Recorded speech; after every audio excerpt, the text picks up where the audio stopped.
YouTube, how are we doing? Now, this is going to be a bit of a different one from me. As I've said in the previous video, I will be documenting the whole process in terms of everything that I've learned, what I'm going through for this Ironman prep, and a big part of that is going to be running, which I feel like right now, for me, is the strongest discipline. It's the one thing that I feel like I'm not too bad at, and I'm improving quite quickly. So I want to go through what I've learned from the start to now, and what I wish I knew when I first started. And the first thing, and the most important thing that I had to wrap my head around when I first started doing a bit more running was you need to run easy a lot of the time. This is something that I couldn't wrap my head around to begin with, coming from a bodybuilding based background. Why? Because in bodybuilding, it's all about intensity. It's all about pushing for a little bit more. It's about training to failure. And every single session is an opportunity to progress. Now, within running, you don't need to progress every single session.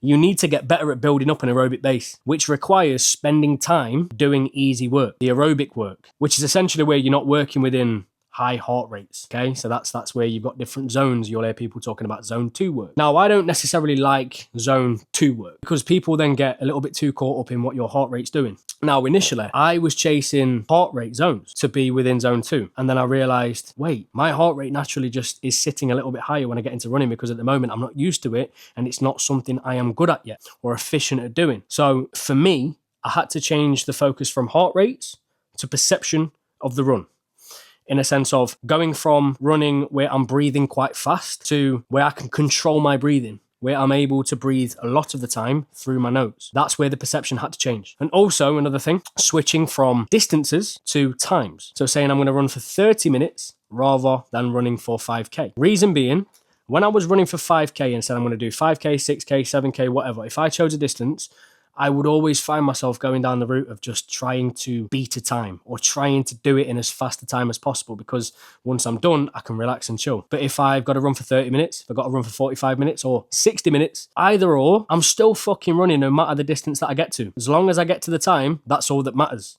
So I might as well just take it easy. So if you're someone like me that feels as though you run a little bit too hard and every single time that you run, you are trying to push a new time, and push a PB and trying to get faster, one, you're shooting yourself in the foot, and two, don't do it, because it's only going to make the progress worse and it will slow you down. So sometimes within this space, the aerobic space, you have to slow down to get better and speed up. Once you've built up that base, that aerobic base, that's when you can introduce things like tempo runs and interval runs, which are then essentially going to help with speeding you up. But that's the first lesson that I learned. Easier is better. Next thing, when I first started running, I weren't really too arsed about my shoes. I did go out and buy some shoes, but they weren't no special. And I kept finding that my knees and my shins were taking a bit of a beating. Now, that's also down to the fact that I wasn't used to running yet. So naturally, your knees, your joints, and everything else, the connective tissue, isn't going to be used to the constant impact of running. Now, if you've got shit shoes on,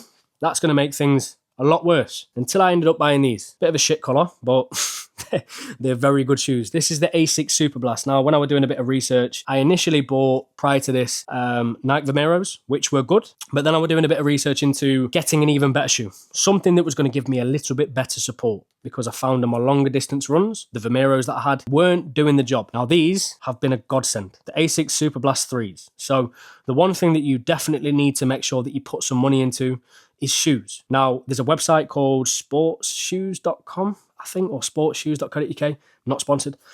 I didn't get these from there, by the way. I found the website more recently, but they tend to do decent deals on running shoes. So if you're someone that needs to get yourself a decent pair of running shoes, then get yourself on that website, but make sure that you make the investment into those, because it will dramatically, it's not going to improve your time. If you're a shit runner, like I was, they didn't improve my running. They just made it so I could run longer distances more comfortably. So yeah, get yourself investing in some decent running shoes, because it will make a lot of difference in your ability to increase volume through the week, which is what realistically most people need. You can't train legs how you used to. I can't train legs how I used to. I used to train legs, even transitioning into this sort of Ironman prep, like a bodybuilder. And because of that, I was battered. I weren't recovering. My knees felt fucked. And every single time I'd go into a run under recovered. And that's when I'd run into issues around my joints. So the one thing that I had to realize is my training has got to be different. There can't be a lot more bilateral work anymore like there used to be. I need to take more consideration into unilateral work, and that's going to be from a standpoint of doing Bulgarian split squats, single leg press, even spending more time prior to a session utilizing bands and things like that. That's just going to allow me to strengthen my joints, keep my joints nice and healthy and happy. so I can deal with the impact better. But I had to learn the hard way that I can't train like a bodybuilder anymore. I can't have a high volume, high intensity base leg session because it ruined me. My cycling weren't progressing, my running was not progressing, and it was my downfall for a while until I accepted that I needed to change how I trained. I stopped chasing intensity within every session. I weren't trying to batter myself every time. Beforehand, when I'm bodybuilding, it weren't about getting DOMs the following day, and I think that's a perception that some people have. You don't want DOMs, right, every single time, because delayed onset muscle soreness it just shows that you've got some novel stimulus there, and you're not going to get that every time. And towards the back end of my training, I didn't have DOMs a lot of the time, but my sessions were intense. Now my sessions are more revolved around not progressing every time. It's not about doing a longer run. It's not about doing a faster run, a harder run. It's about being allowed to take it slow and understanding that me taking it slow within a run is still going to see some improvement. And I genuinely could not wrap my head around this for a long time. And I burnt out quickly. Like back when I started, I was also trying to still train like a bodybuilder with a upper lower split. Training 4 days a week, whilst running 2 to 3 times, or 2 times it started at, cycling, getting into cycling a lot more, and also learning to swim. I was doing that, and I burnt out. And I was wondering why I kept burning out every single fucking week. And you know when you burn out, and when you're a little bit fucked from training, and not in a good way, because you mentally feel a bit foggy a lot of the time. Your joints start to ache. You experience things that within bodybuilding normally mean it's time for a deload. But I was experiencing this feeling every single fucking week. It's only when I start to realise that more volume and more time on your feet is more productive than trying to be faster every single time. And your body and how it adapts to being within a certain heart rate zone and working with it at a certain pace and within certain ranges for a longer period of time. That is how you get fitter. And that's what's allowed me to be able to go from doing a 5K in 30 minutes and 30 seconds, I'll put the numbers on screen, to doing a 10K race over the weekend in sub 50. I think it was 49 minutes and 38 seconds. That's what's allowed me to do that from the months of January to now August. And they're the main tips that I feel like I wish I knew when I first started, and what I wish someone told me when I first got into this. And bearing in mind, I'm coaching myself as well through this, because I feel like from a nutrition standpoint, that's my forte, that's my thing that I love the most, that I love fucking about with the most. And I understand this from a sports performance standpoint because that's what I did for my master's degree. But in terms of training, running, cycling, swimming, all this shit is completely new to me. For years, I spent all my time training as a bodybuilder. A shit one, but a bodybuilder, right? Living and breathing it for a few years especially. So transitioning into this, it was all new to me.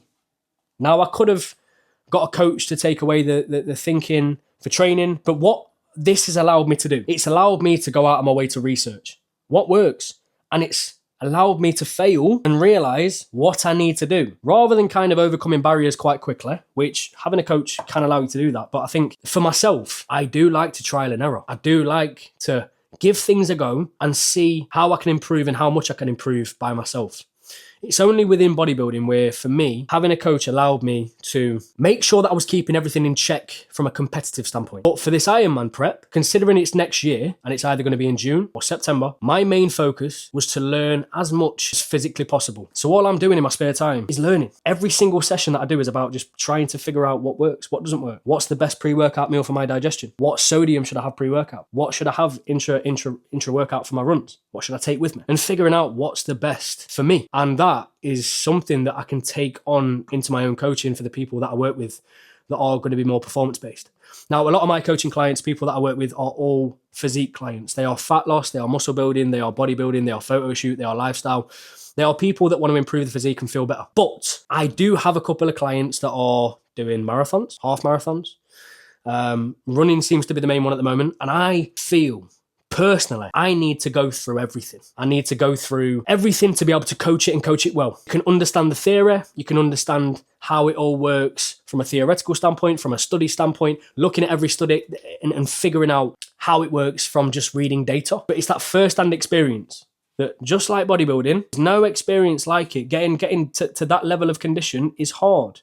And if you've never been there, you don't know and you can't understand what they're going through. So my goal is not only to just trial and error, fail and overcome. It's to learn for the people that I work with in the future that are going to be performance-based, because I do want some performance-based clients. People that need help with their nutrition for performance. not just physique. So if anyone wants to put, that's a nice little caveat, if anyone wants to put the trust into me into helping them with their performance, then please do just drop me an inquiry below with the form. If you're someone who's more fat loss based and focused and you want to improve your physique, whether that's building muscle, fat loss, or body recomposition, then also, again, inquire with that form below.